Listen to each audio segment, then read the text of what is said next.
सम्माननीय सभापति महोदय, पूज्य गुरुजी और गुरुमावृंद एवं उपस्थित थिबा मोर छोट बड़ भाई भौणी और सहपाठीगण समस्त को शुभ सकाळ और गुरु दिवसर अनेक अनेक शुभकामना।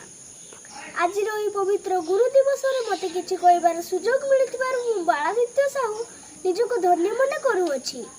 गु अर्थ अंधार, रु अर्थ दूरेवा, अर्थात जे आम जीवनर अंधार को दूर करी आलोक देखाई थांती से होछंती आमर प्रकृत गुरु।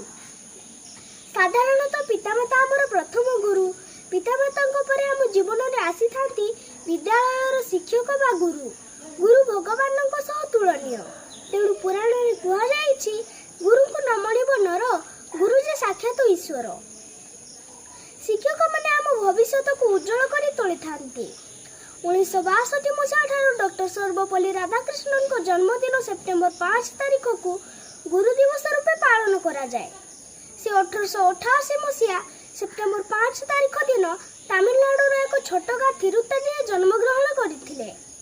से जाति ब्राह्मण थिले। से एकाधारे जड़े दार्शनिक, आदर्श शिक्षक एवं उत्कृष्ट वक्ता मध्य थिले। से आम भारतर द्वितीय राष्ट्रपति अटंती। आम मनरे आम शिक्षक मानक प्रति थिबा श्रद्धा एवं भल पाइबा को देखाइबा पई गुरु दिवस होछि सबठारु उत्तम माध्यम। से आमको भल मनीष हेबार साहाय्य करिथांती। मो प्रति उत्सर्गीकृत थिबा मोर समस्त शिक्षक मानकु आजिर दिन रे मु धन्यवाद जणाउछि। ओम गुरु ब्रह्मा गुरु विष्णु गुरुदेव महेश्वर गुरु साक्षात परम ब्रह्म तस्मै श्री गुरवे नमः। धन्यवाद।